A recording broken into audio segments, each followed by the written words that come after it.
Coloca para mim, por favor. Irmãos, enquanto a gente está colocando os slides, só quero mais uma vez agradecer a presença de todos. Eu sei que o pastor Cleiton já fez isso, mas para mim é uma alegria, um privilégio ser instrumento do Senhor Deus para semear em igrejas tão distintas. Eu sei que tem várias igrejas aqui representadas e essa é uma honra. Eu espero que vocês comam a palavra de Deus hoje, como alguns profetas do passado que diziam assim, que ele comeu e lhe foi saboroso, doce. Eu espero que hoje vocês comam da palavra e levem isso a outros irmãos, tá?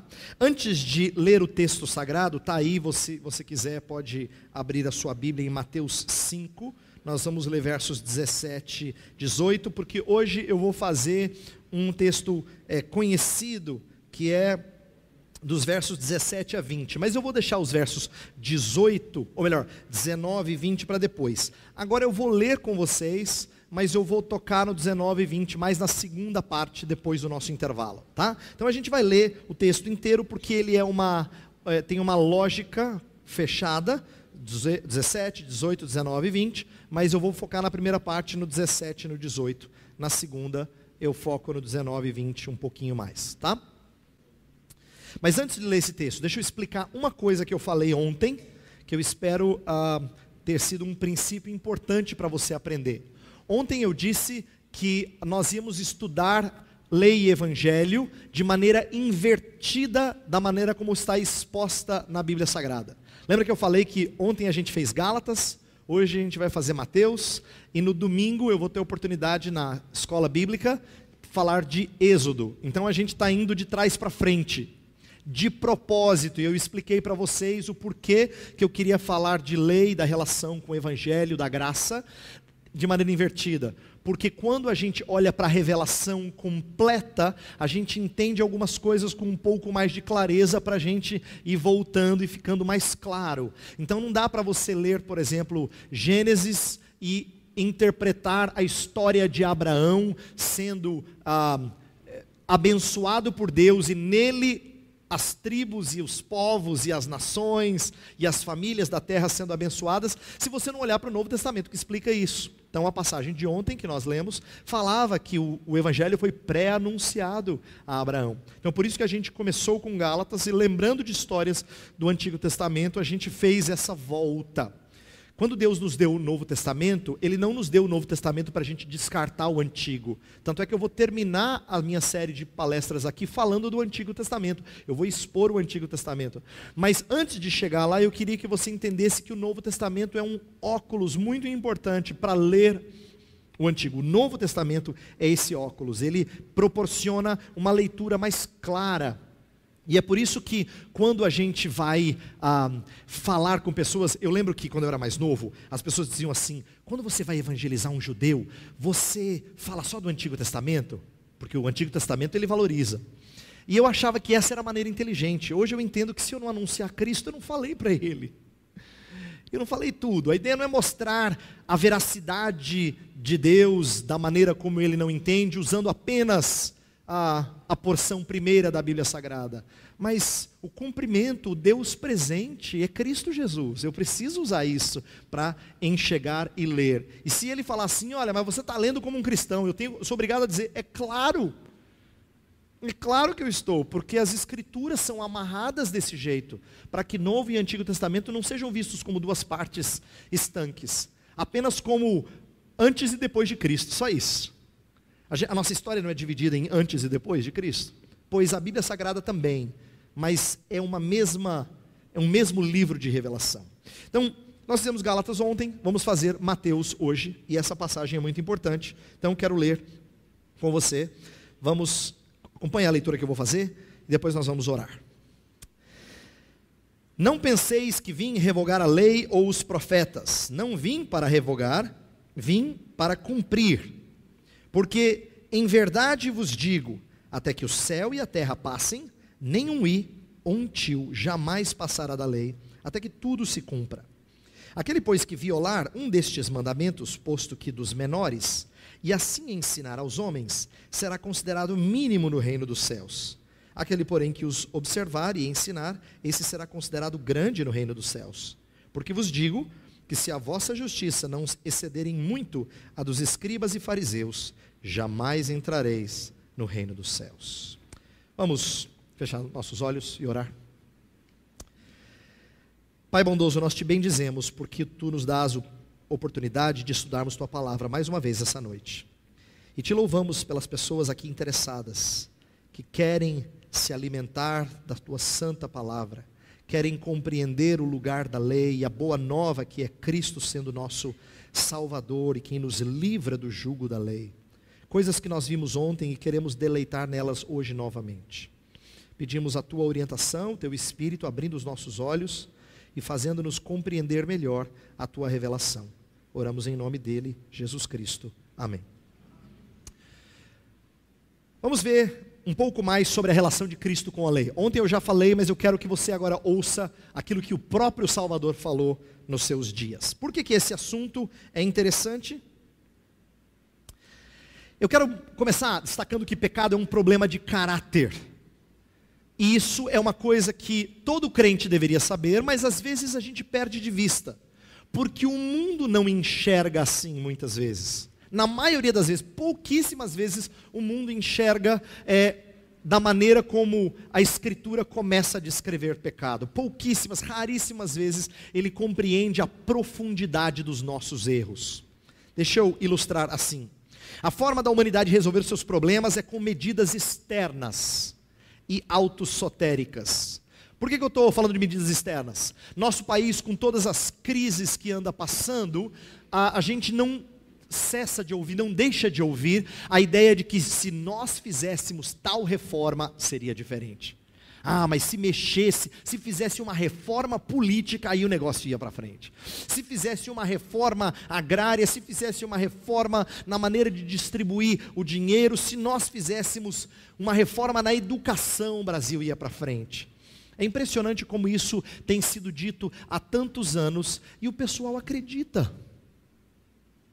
Por que eles acreditam? Porque frequentemente nós lidamos com os nossos problemas e com os nossos erros de maneira externa. E frequentemente nós mesmos sendo os salvadores da pátria. Por isso que eu falei que são medidas autossotéricas. Isto é, você é o seu próprio salvador. É isso que eu quero dizer. Então eu coloquei aqui uma ilustração que eu já contei, inclusive na Charles Spurgeon, quando eu estive aqui quase 3 anos atrás. Eu costumo dizer que o espírito do mundo está bem ilustrado naquilo que a Rede Globo sempre conduz os seus globais a cantarem no final do ano, né? Quando eles falam assim, depende de nós. Que é um hino que incorpora o espírito do mundo. Ele acha que ele faz um mundo melhor e não depende de outro, no caso Jesus Cristo. Depende de nós. Esse espírito autossotérico é muito comum na luta contra algumas falhas. Por quê? Porque o mundo raciocina como o jovem rico. Ele chega para um psicólogo e ele fala assim, o que eu posso fazer para melhorar? Assim como o jovem rico chegou para Jesus Cristo e diz assim, o que eu posso fazer para herdar a vida eterna? É assim que o homem sem Deus pensa. E às vezes nós caímos nesse erro também. Só que a Escritura demonstra que nosso problema é interno e insolúvel. Por isso Cristo trata primeiro de caráter para depois tratar de conduta. Caráter vai além do proceder externo. Olha que interessante. Nós lemos uma passagem que está dentro do famoso Sermão do Monte. O Sermão do Monte, no seu capítulo 5, começa com caráter, com coisas internas. Ele começa falando assim, que quem entra no reino dos céus, ou cidadão do reino, é aquele que é pobre de espírito, é aquele que chora, é aquele que é manso, é aquele que tem fome e sede de justiça. E ele vai listando as famosas bem-aventuranças. O que ele está fazendo ali? Ele está demonstrando o caráter, ele está demonstrando o nosso interior, para depois ele mexer em questões ligadas à lei, que aí é a nossa conduta. Então perceba que caráter e conduta são duas coisas interligadas, mas uma precede a outra. Se nós lidarmos apenas com conduta e não com caráter, a gente não vai conseguir manter a conduta impoluta muito tempo. Então, por exemplo, uma das coisas mais difíceis que pais têm quando vão educar filhos é chegar no coração deles. Se você é pai, ou você convive com criança pequena, você vai entender o que eu vou falar agora. Sabe quando a criança faz, mas ela faz com bico? Ela faz porque você ordenou que ela fizesse. Você colocou ordem para fazer, mas não mexeu com o interior dela. Então ela faz, mas ela não está disposta a fazer. Ela não está alegre em fazer. A coisa mais difícil de educação de filhos é levá-los a entender que o que o pai ou a mãe ordena, não só tem que fazer porque é ordenado, mas é o melhor a fazer. Essa é a parte mais difícil de fazê-los entender. Isso é o que é mais complicado na educação de crianças. E não é muito diferente quando Deus nos educa na palavra. Uma das coisas mais difíceis para nós, povo de Deus, entendermos, nós crianças que somos educados na vida cristã, é que obedecer a Deus não só é certo, é bom, é o melhor. A razão de nós sermos descrentes é porque a gente acredita em outras promessas.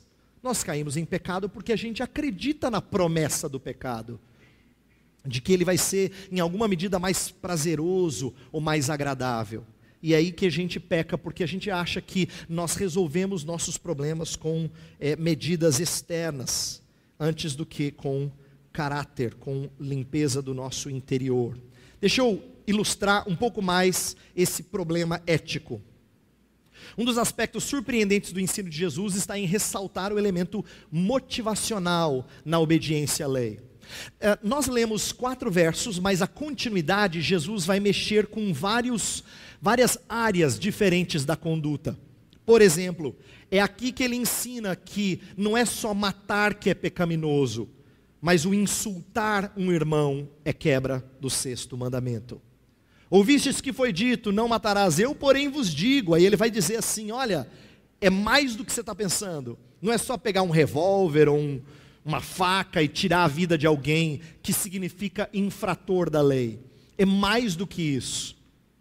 Você quer ver ser pecador? É ir além disso. Então, a partir do versículo 21, ele fala do homicídio.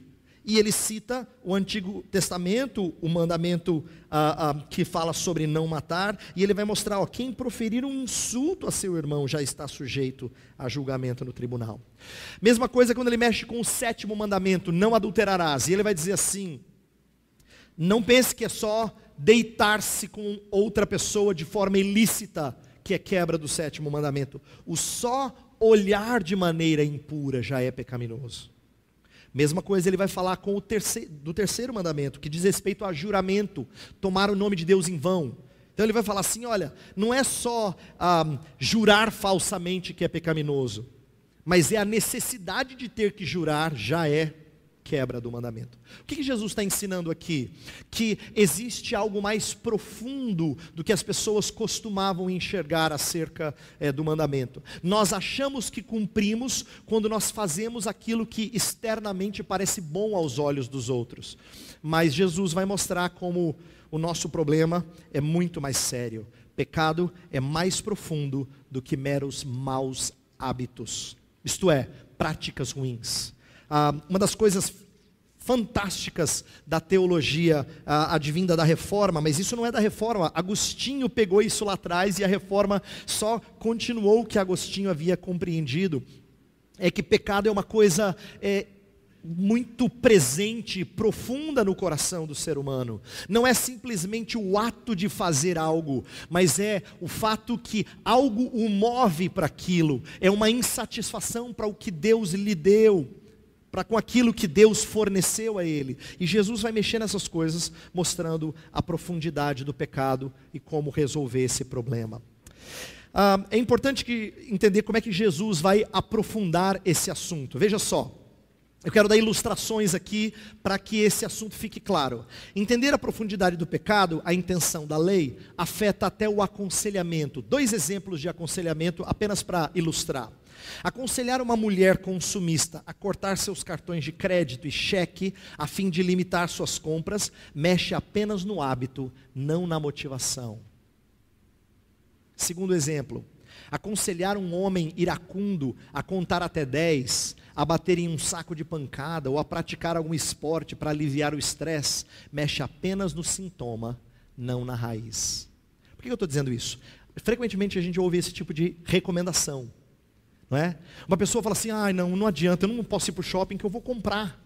É bom que ela se mantenha longe. Jesus falou que se alguma coisa te leva a pecar, você corta, mesmo que isso seja muito, muito importante para você. Ele falou de arrancar o olho, de cortar a mão, de tirar aquilo que te leva a pecar. Mas é importante que você entenda aqui que algumas medidas externas, se elas não forem acompanhadas de mudança no interior, não resolvem nosso problema de pecado. Então o que eu estou tentando mostrar a vocês é que Jesus vai chegar onde os fariseus nunca haviam chegado em termos de entendimento da lei. Ele vai mostrar para eles que eles achavam que jejuando agradavam a Deus. No Sermão do Monte ele vai me chamar, mas vocês não jejuam de maneira correta. Vocês acham que orando vocês agradam a Deus, mas vocês não oram de maneira correta. Quer dizer, eles tinham as práticas, mas o que estava por detrás, a motivação não era boa. Por isso que a oração e o jejum que eles praticavam não agradavam ao Senhor Deus. Isso ele vai mexer no capítulo 6. Aqui o Sermão do Monte é um exemplo perfeito de Jesus ensinando a lei, mas mostrando como é que a lei vai mais fundo do que nós estamos acostumados. E esses exemplos de aconselhamento são interessantes. Por quê? Porque lei é muito mais difícil de ser obedecida plenamente do que se pensa. Uma vez um jovem rico levou essa invertida. Ele chegou para Jesus, achava que cumpria os mandamentos, Jesus falou para ele o quê? Olha, é simples. Então se você já cumpre todos esses mandamentos, você falou, então só falta um. Vai, vende tudo que tem, dá aos pobres, depois vem e segue-me. O que Jesus Cristo está fazendo com o jovem rico?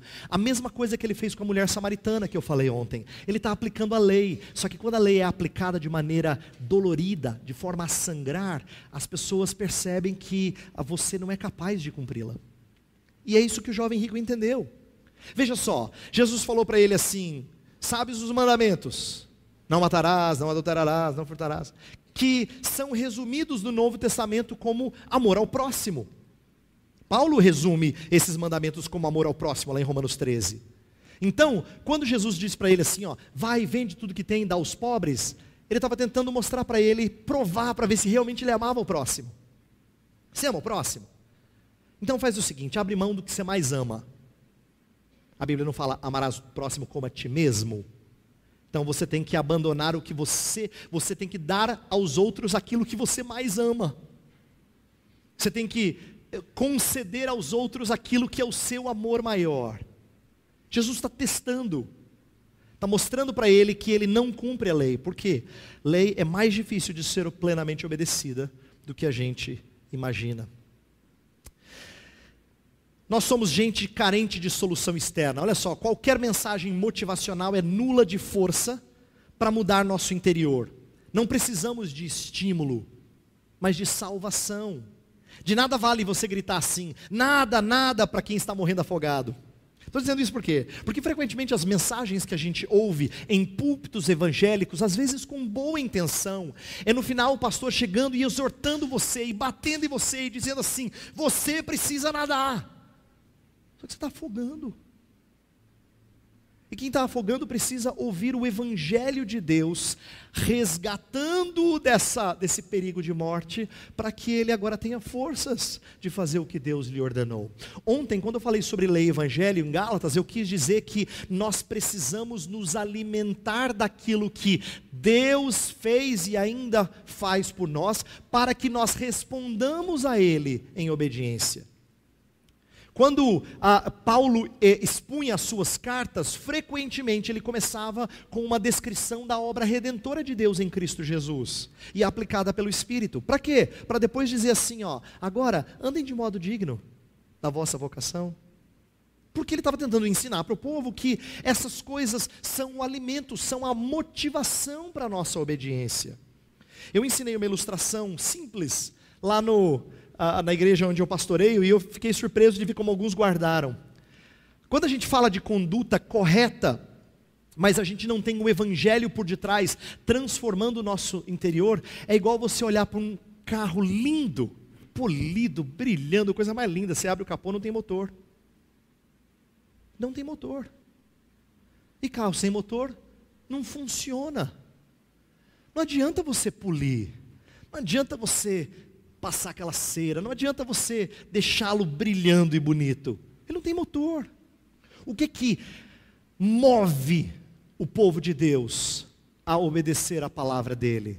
É o Evangelho, é a salvação, é aquilo que Jesus Cristo fez, faz e ainda fará por nós e em nós. É isso que move. Por isso que o que eu estou dizendo é que Jesus Cristo vai mostrar a nossa necessidade de algo, de uma solução externa, porque nós mesmos não conseguimos. Eu quero que você compreenda o perigo dos nossos dias. Às vezes, as pessoas que estão pregando e falando coisas que você tem que fazer dentro das igrejas, elas estão trabalhando que nem personal trainer. O personal é aquele que fica lá o quê? Vamos. 1, 2, 3, 4, não é? Não adianta.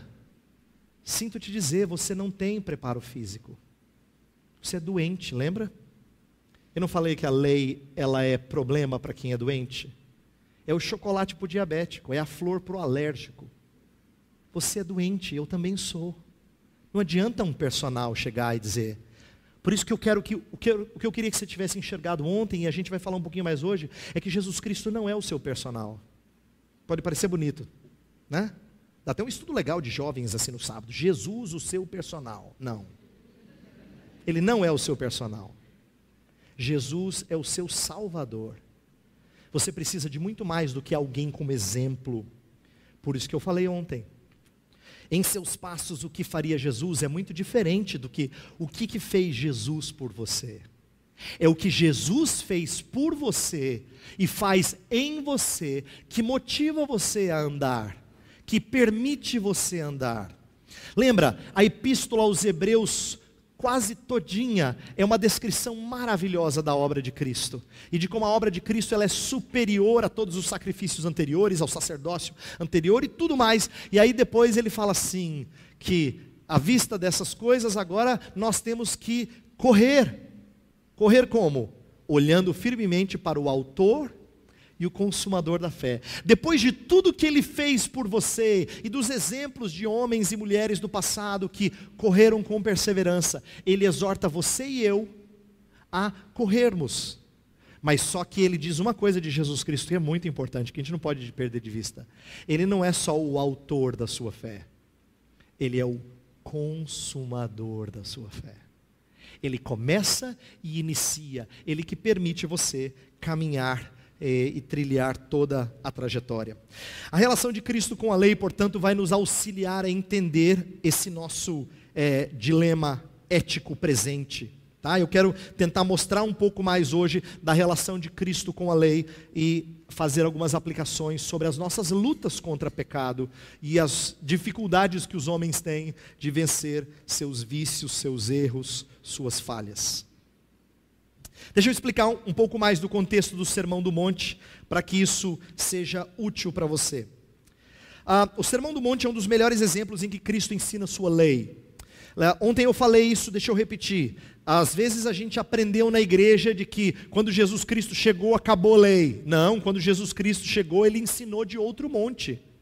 Inclusive o Novo Testamento faz essa comparação. Ele compara Sinai com Sião.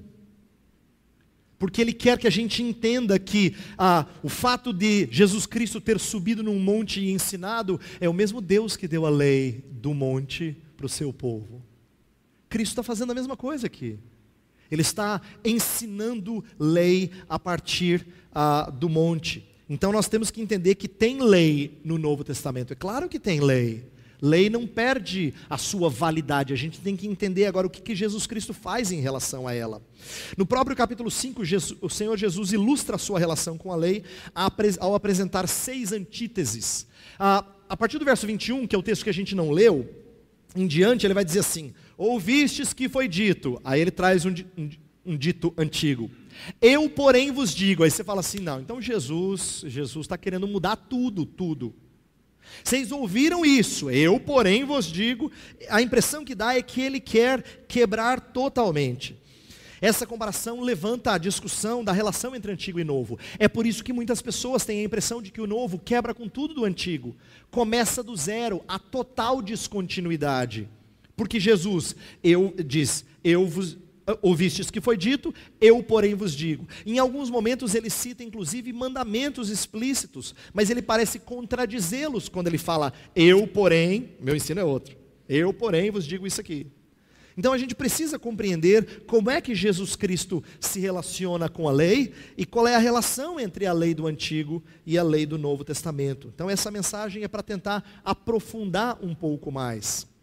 Além disso, essa perícope nos ensina preciosas verdades sobre lei e evangelho, que é o nosso tema maior. Então eu quero que a gente olhe para a relação de Cristo com a lei hoje, visando esse assunto de lei e evangelho. Para a gente entender o porquê que Jesus fala essas coisas. Ele era um revolucionário ou um cumpridor da lei? Talvez alguns de vocês vão olhar e falar assim, não dá para ser os dois, pastor? Tem gente mais conservadora que vai dizer, não, Jesus era um homem sério, cumpridor. Tem aqueles que gostam mais de mudança social e vai dizer, não, Jesus era um revolucionário. E eu quero que você entenda que Jesus estava causando muita confusão na cabeça das pessoas. Por quê? Olha só algumas das coisas que ele fazia. Jesus aparentava um revolucionário de todo o sistema legal judaico. Ele faz algumas coisas, eu citei aqui só do Evangelho de Mateus para você entender a coesão com o ensino do evangelista Mateus, tá? Ele confronta o ritualismo farisaico. Lá em Mateus 15 é o texto em que, se você quiser olhar, é o texto em que ele confronta, por exemplo, a limpeza e a higiene dos homens em relação ao ritual espiritual.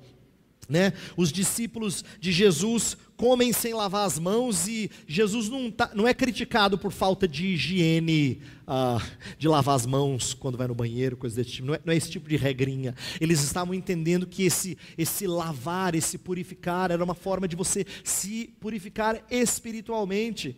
E aí Jesus vai mostrar que eles que lavavam, que eram tão preocupados com o lavar externo, não cuidavam do seu interior. E Jesus vai provar isso para eles, vai dizer assim, por exemplo, vocês têm uma maneira de vocês não socorrerem pai e mãe. Vocês pegam o dinheiro de vocês, dão para o trabalho da igreja, criam um novo imposto, uma nova verba, aí o pai e mãe vem dizer assim, eu estou precisando de dinheiro, meu filho fala, meu pai, eu até tinha, mas eu já dei para a igreja, o senhor sabe, né? Aí ele vai mostrar como há uma desonra para com pai e mãe, que eles aprenderam a legitimar. Por que Jesus está criticando os fariseus naquela passagem? Ele está mostrando assim, vocês acharam um jeito de não socorrer pai e mãe e ser crente, entre aspas. Quer dizer, e ser aceitável e todo mundo dizer, não, você deu para essa oferta especial, muito, muito piedoso. Nossa, isso aí é demais. Quando na verdade estavam descumprindo o mandamento de Deus. Então Jesus mostra a hipocrisia deles. Ele quebra com o ritualismo farisaico. Na outra passagem ele faz uma coisa que para eles era absurda. Ele cura no dia do sábado. Dia do sábado para os fariseus era um dia de total ócio, total inatividade, não é? Eles até tinham regras que contavam quantos passos você podia dar no dia de sábado. Então era para dizer assim, nós estamos descansando mesmo. Mas aí Jesus vai mostrar para eles que eles não entenderam o descanso do sábado. Não entenderam de maneira nenhuma o descanso do sábado. Por quê? Porque Jesus era aquele que vinha trazer alívio das nossas dores. É por isso que para Jesus Cristo o sábado era um dia de misericórdia. Ele vinha trazer descanso, não só para as nossas almas, mas inclusive para os nossos corpos. Por isso que Jesus curava. E frequentemente ele mostrou isso. Mostrou que a sua redenção é completa. Ele deu um vislumbre para a gente do que vai acontecer no porvir.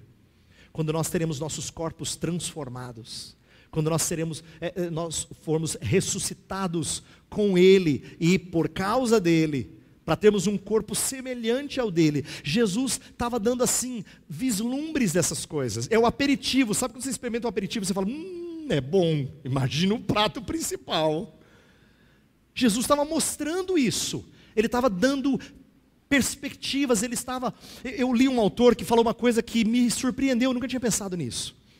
A gente está acostumado a definir milagre como sendo não de leis físicas, químicas, biológicas e assim, né? É quando as coisas de repente saem do normal, elas são extraordinárias, elas funcionam de maneira incomum, a ponto de quebrar com as leis. esse autor diz assim, não, os milagres são o retorno à maneira como as coisas têm que ser. É Jesus Cristo suspendendo a maldição do pecado. Era para ser assim. Os milagres são um vislumbre do que ele vai fazer.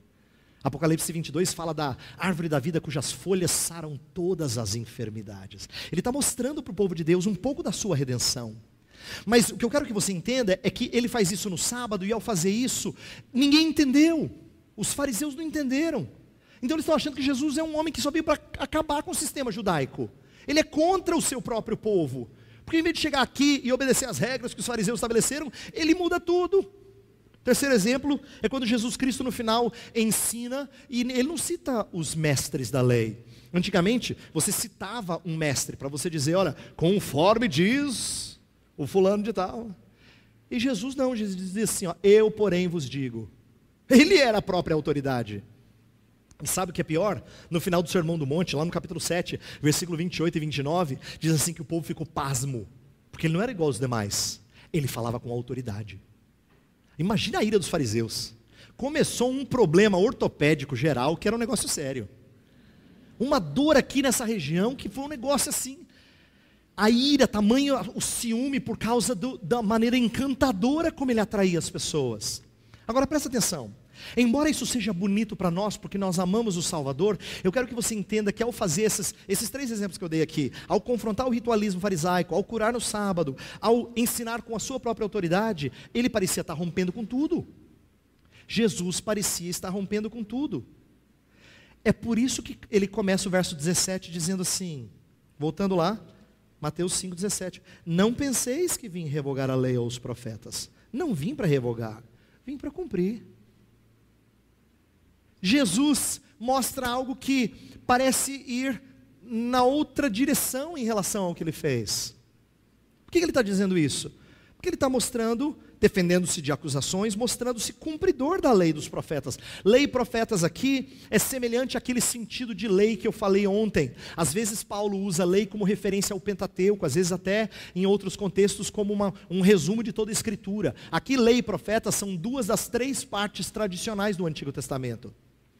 Lei e profetas eram duas grandes partes, então essas palavras são citadas frequentemente para dizer assim, a Bíblia.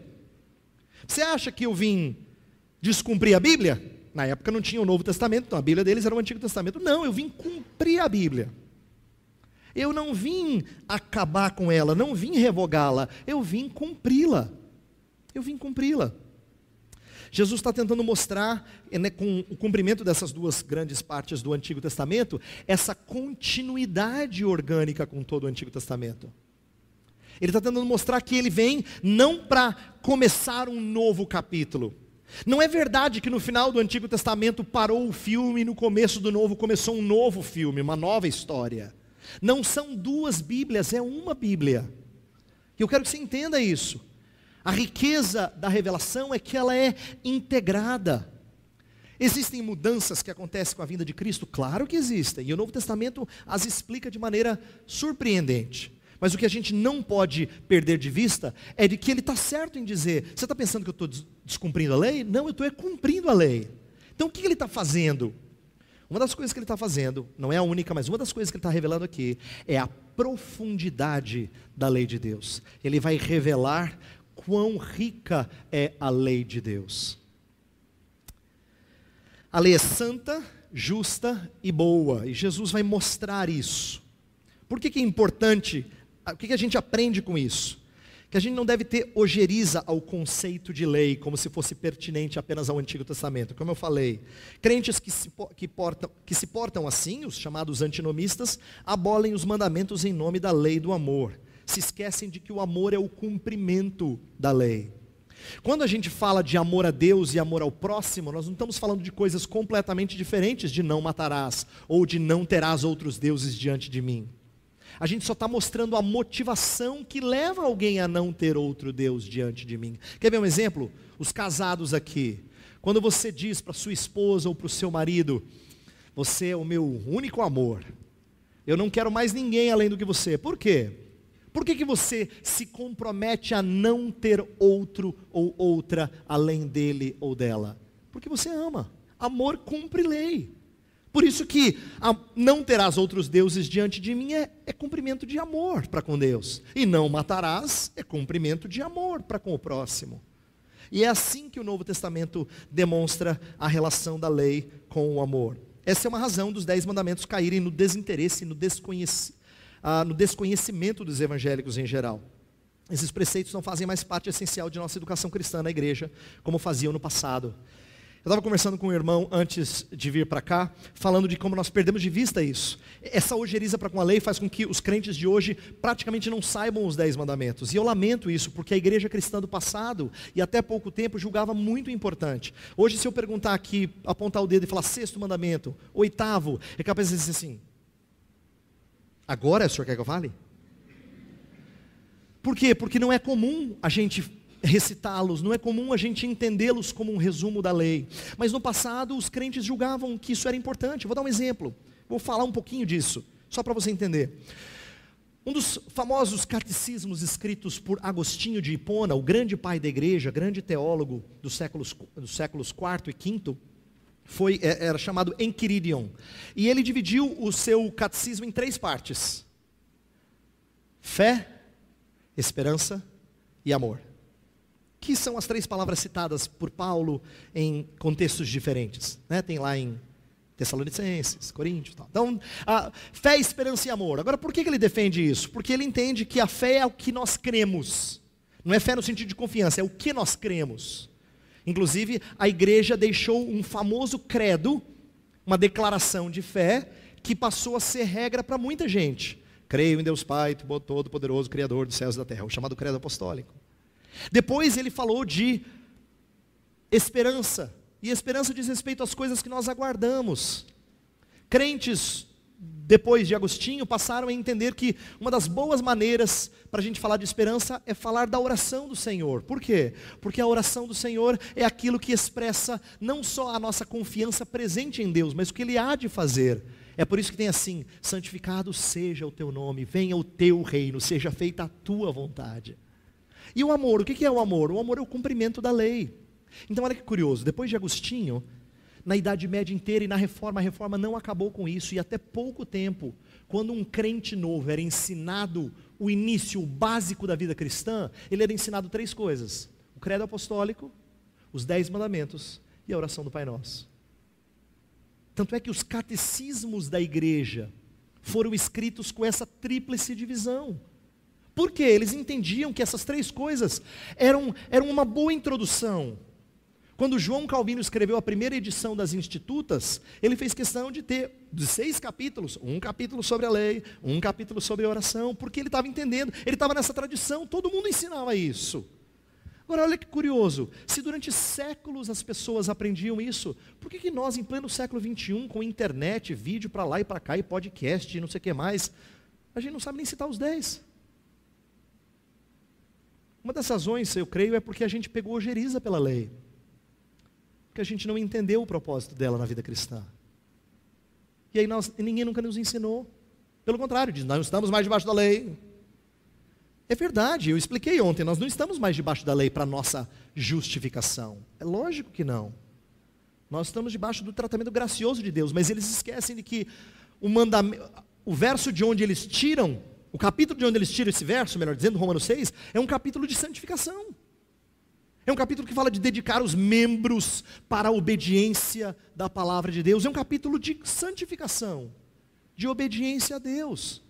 E obediência a Deus é obediência aos seus preceitos.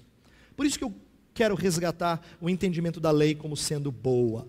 Agora, como é que Cristo veio cumprir a lei? Aqui a gente entra numa parte muito interessante desse texto. Talvez uma das mais ricas, mais inovadoras para aquilo que a gente está acostumado a aprender.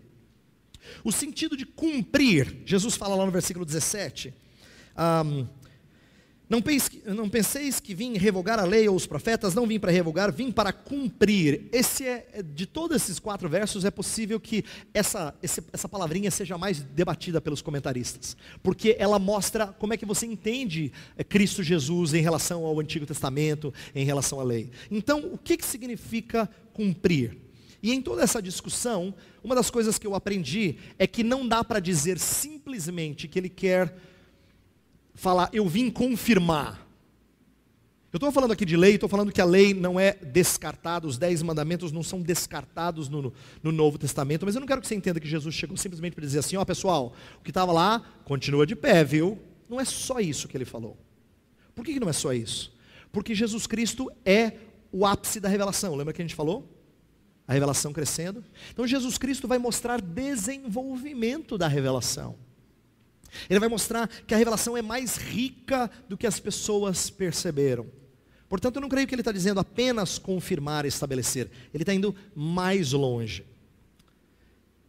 Agora tem um outro elemento que esse eu preciso ressaltar, porque essa é uma das coisas que mais encanta alguns dos comentaristas atuais, é dizer que Jesus Cristo está, de certa forma, cumprindo escatologicamente aquilo que foi anunciado no Antigo Testamento.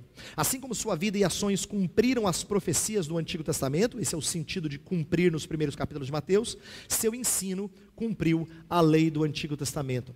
Deixa eu explicar, porque isso aqui envolve bastante exegese compactada. A gente vai fazer um arquivo compactado aqui, tá bom? Depois vocês descompactam em casa lá. Usa o programinha e descompacta tudo. O que vários comentaristas dizem é que a palavra cumprir em Mateus, ela tem principalmente a função de mostrar que Jesus Cristo é a plenitude, ele é a chegada de tudo que o Antigo Testamento anunciava. Então é cumprir no sentido de, ele é o cumprimento de uma profecia, é nesse sentido. Por isso que Mateus gasta bastante tempo dizendo assim, lá no Antigo Testamento foi dito isso, pois ele fez isso para que cumprisse essa profecia. Ele fez isso para que se cumprisse, para que se cumprisse. A ideia dessa expressão é para dizer assim, lembra que foi anunciado lá atrás? Então, tem a ver com Jesus. Ele é o cumprimento dessas coisas. Então Mateus dá essa ênfase. O que esses autores, esses estudiosos perceberam acerca desse texto? Que de certa forma Jesus Cristo diz que toda a lei, isto é, toda a Bíblia Sagrada, todo o Antigo Testamento tem cumprimento nele. Ele é a realização dessas coisas. Ele é aquele cujo ensino não vai contra o Antigo Testamento, mas traz plenitude. Ele é o cumprimento. Tudo aquilo que era sombra lá atrás, ele é a substância. Ele é aquele que vem cumprir a lei. Eu quero mostrar isso de uma maneira bem simples, mas que eu acho muito bonita. Simples porque eu não vou aprofundar, mas muito linda eu ter aprendido isso com outros autores. Olha só, todo o Antigo Testamento se cumpre em Cristo, até os detalhes do Antigo Testamento. Por isso que o verso 18 fala assim, porque em verdade vos digo, até que o céu e a terra passem, nenhum tio jamais passará da lei, até que tudo se cumpra. E a menor letra, e tio, que é uma referência aos risquinhos que diferenciam certas letras hebraicas de outras, mostram que Jesus Cristo, ele veio para ser a realização de todas as coisas. E eu coloquei assim, inclui não só toda a lei, ontem eu falei de leis civis, leis cerimoniais, leis morais, eu falei brevemente sobre isso. Não quer dizer, tinham aquelas leis que diziam respeito ao culto, outras que diziam respeito ao Estado de Israel, e a lei moral que era a conduta de vida do povo, que na verdade era o princípio por detrás dessas outras duas leis. Mas Jesus Cristo não veio cumprir só essa lei, ele veio cumprir a Bíblia, até então escrita, o Antigo Testamento. Por isso que quando ele fala assim, nenhum tio, ele está fazendo referência ao fato de que nada do que Deus disse lá atrás vai se descumprir. Olha que interessante, o verbo se fez carne, e habitou entre nós, cheio de graça e de... O pai dele é verdadeiro. Por isso que ele veio cheio de graça e de verdade. Ele é o cumprimento de tudo que Deus diz, para mostrar que o que o pai falou é verdadeiro, é fato. Nesse sentido, todo o Antigo Testamento se cumpre em Cristo. A relação de Jesus com o Antigo Testamento não é de descontinuidade, mas de continuidade orgânica. De novo, voltando à ideia de revelação progressiva. Orgânica é a palavra que a gente usa para falar da sementinha. A sementinha que é plantada, que depois vai virar uma planta ou uma árvore, ela é planta e árvore já potencialmente desde o momento que você planta a sementinha, não é? A gente sabe hoje, através da biologia, que geneticamente, a sementinha tem toda a árvore dentro dela. Todinha. Está tudo lá, programado. Mas ainda não é árvore no sentido que você enxerga. A revelação é assim. Aquilo que está semeado lá atrás, vem florescer no Novo Testamento. Jesus Cristo, portanto, está em relação de continuidade orgânica. Veja só, essa aqui é a parte bonita que eu falei que eu queria mostrar. Porque quando eu aprendi isso, eu falei, gente, tem que ensinar essas coisas. Isso aqui é muito lindo. Para mostrar o que Jesus Cristo é em relação a Israel. Olha só, eu vou pedir para você voltar para a sua Bíblia, para o início de Mateus, no capítulo 1. E a gente vai caminhar aqui. No capítulo 1, Jesus Cristo, ele é relacionado a várias pessoas, não é? Tem a genealogia dele, ele é descendente de Abraão. Depois vem o nascimento dele, depois a visita dos magos, aí vem a ira de Herodes, quer matar os meninos todos, ele tem que fugir para o Egito. E veja que em cada momento Mateus está entendendo a relação com o Antigo Testamento. Olha no capítulo 1, que ele fala assim, verso 22. Ora, tudo isso aconteceu para que se cumprisse o que fora dito pelo Senhor por intermédio do profeta. Aí ele cita Isaías, eis que a virgem conceberá. Está mostrando o cumprimento. Capítulo 2, quando os mestres da lei são perguntados por Herodes, onde os escribas, os sacerdotes escribas, onde é que nasceria o Messias, o Cristo, eles citam Miqueias, e tu, Belém, da terra de Judá, capítulo 2, versículo 6. Eles citam para mostrar que estava se cumprindo o que tinha sido falado lá. Mesma coisa no capítulo, ainda no capítulo 2, no versículo 15, quando eles foram para o Egito, aí é citado Oséias, do Egito chamei o meu filho. Mais adiante, veja ali versículo 18, mais uma citação do Antigo Testamento. E no final do capítulo 2, mais. Então quer dizer, o tempo todo, o Antigo Testamento está sendo trabalhado por Mateus. Olha só que bonito.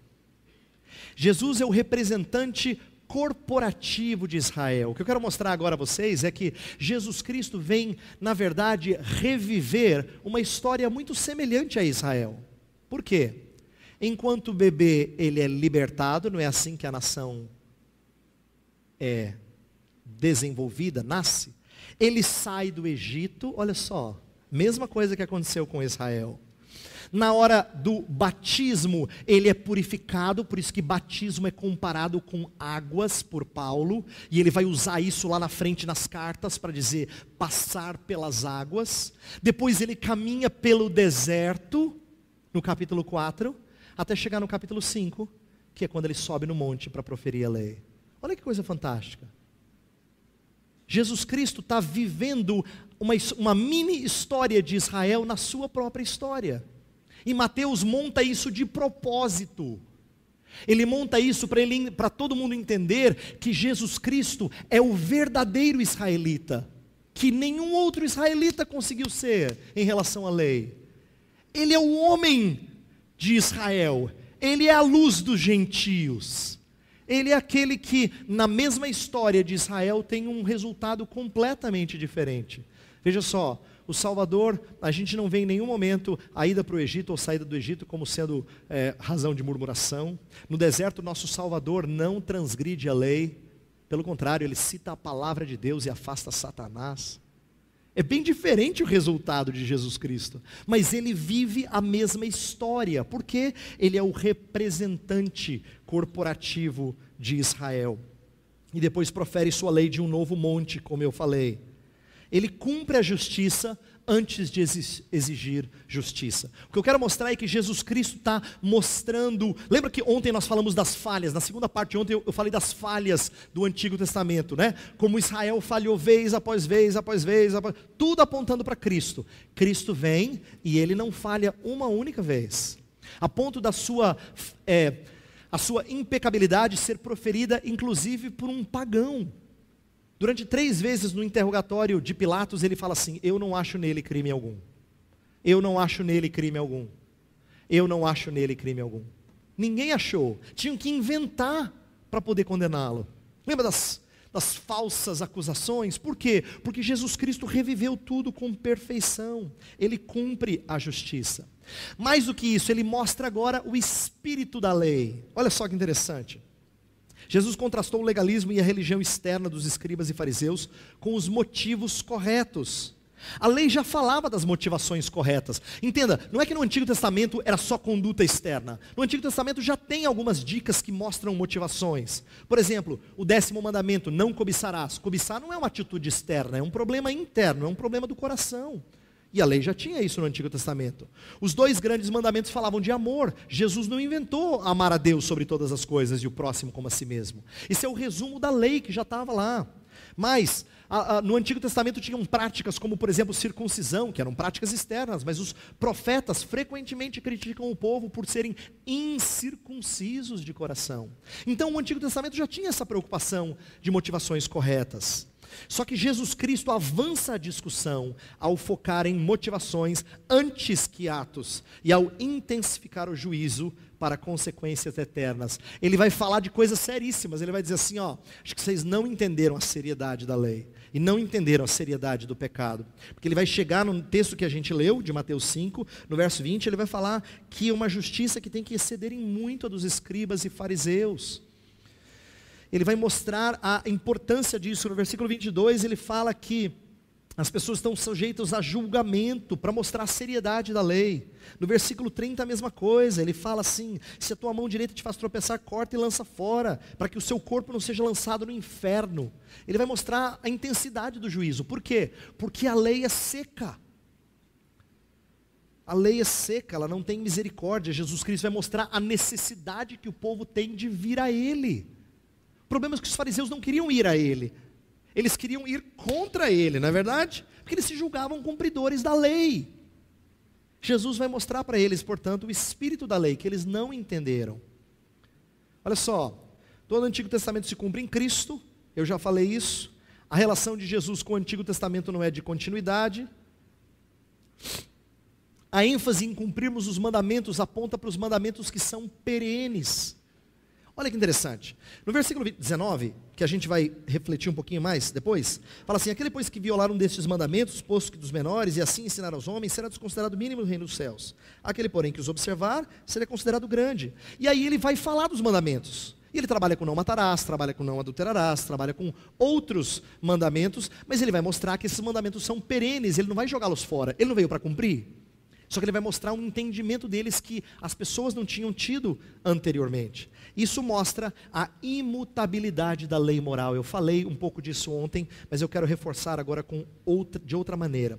Os exemplos que se seguem no capítulo 5 são apenas da lei moral.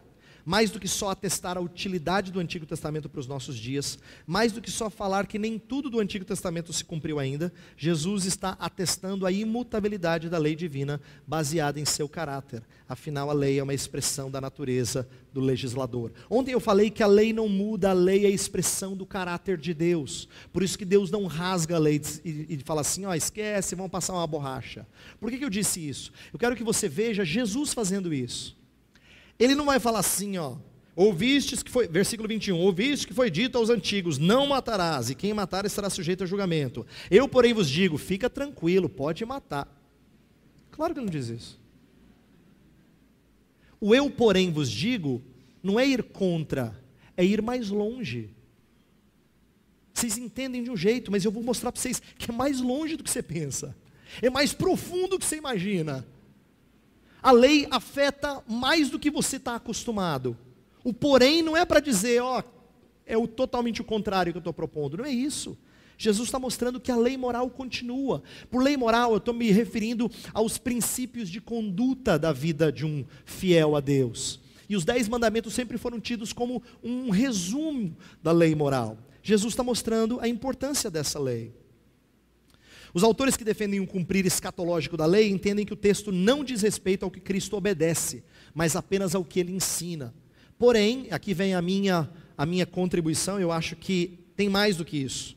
Me parece que parte do cumprimento escatológico é obedecer a lei como Israel não fez. Deixa eu explicar esse parágrafo aí. Alguns autores vão dizer assim, não, Jesus não está falando nada de obedecer a lei, ele está falando de ser a realização da promessa. Só que eu mostrei para vocês que Jesus Cristo está revivendo a história de Israel. E ao reviver a história de Israel, ele obedece à lei que Israel não obedeceu. Então cumprir a lei não é só cumprimento de uma profecia do Antigo Testamento. É cumprir a profecia cumprindo a lei, isso é obedecendo a lei. Por exemplo, olha que interessante. O primeiro Adão foi tentado num jardim. Jesus Cristo foi tentado num deserto. O primeiro Adão teve acesso a todos os frutos, exceto um. Jesus Cristo não teve nada de pão. Você está vendo o contraste? Adão foi tentado num contexto de benesses, essa que é a ideia. E Jesus Cristo vem e é tentado num contexto de dificuldades. E, no entanto, ele permanece na palavra do seu Deus, do seu Pai. Por que eu estou fazendo esse contraste? Isso aqui não é ideia minha. Houve um homem chamado Irineu de Leão, que no ano 200 da era cristã já fazia essa comparação. Porque ele entendeu que Jesus Cristo é o cumprimento do que nem Adão, o homem criado perfeito, conseguiu cumprir. Nem Adão conseguiu.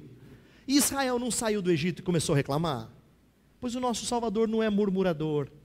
Ele vai para o deserto e sai do deserto na força do Espírito Santo. O contraste é nítido. Portanto, quando ele vem cumprir, ele não vem só ser o cumprimento de profecias, no sentido de ele chegou, mas ele vem obedecer à lei, porque é o que Israel não conseguiu fazer. Lembra que eu falei ontem? O Evangelho não substitui a lei, ele apresenta quem cumpre a lei em seu lugar. Por isso é boa nova, e eu quero que você entenda isso, quero que você entenda isso. Ele é boa nova porque Jesus é quem cumpre a lei. A gente está caminhando para o final agora. O que esse texto nos ensina? Uma das coisas é que Jesus Cristo tira o peso da lei. Veja só, Cristo também cumpriu a lei para que cumpramos a lei em Cristo. O que eu quero dizer é que Jesus Cristo não vai chegar aqui e dizer, olha, fica tranquilo, porque o problema da lei eu resolvo. Esquece lei para vocês outro estilo de vida. Não, porque na verdade ele vai dar orientações sobre como é que nós temos que viver como cidadãos do reino. A continuidade do texto que eu li, né? O verso 19 que a gente já leu e o verso 20, ele espera a justiça de nós. Verso 20, porque vos digo que se a vossa justiça não excederem muito a dos escribas e fariseus, jamais entrareis no reino dos céus. Ele está falando com as pessoas que estão ouvindo o sermão. Está dizendo assim, ó, vocês têm que ser justos. Então Jesus não vem cumprir a lei para dizer assim, ó, esquece a lei. Pelo contrário, ele vem cumpri-la porque ele quer que você cumpra também. Mas você diz, espera aí, pastor, o senhor não falou que a lei é pesada, que a lei é mais profunda, que o nosso pecado é mais enraizado? Exatamente, veja só. É por isso que o cumprimento escatológico da lei em Cristo mostra que nossa luta contra o pecado tem seus dias contados. Uma das coisas lindas que esse texto nos ensina é que Jesus Cristo, quando ele cumpre, ele é o cumprimento da lei, significa que tem uma lição sobre o dia em que as coisas vão se cumprir em nós. Lembra que eu falei ontem que uma das coisas que mais me emociona é saber que um dia nós vamos cultuar a Deus sem ter que confessar nossos pecados? Quando Jesus Cristo fala que ele vem cumprir a lei, mas ele quer que nós como cidadãos do reino também a cumpramos, é porque nossa luta contra o pecado tem seus dias contados. Gente, e não tem coisa mais preciosa do que saber que esse deserto vai acabar. Isso é muito confortador para um crente. Saber que a gente não vai ficar no deserto. O que nos aguarda é paraíso. Não é bom isso? Paraíso. Em que nós não estaremos mais nessa luta perenemente.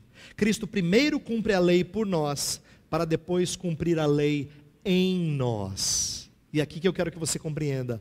Na segunda parte a gente vai trabalhar melhor como é que Jesus Cristo cumpriu a lei, mas para agora ele vai trabalhar para que a lei seja operada em nós. E assim Cristo vai exigir de nós que cumpramos a lei, mas sem o peso de sermos justificados por ela.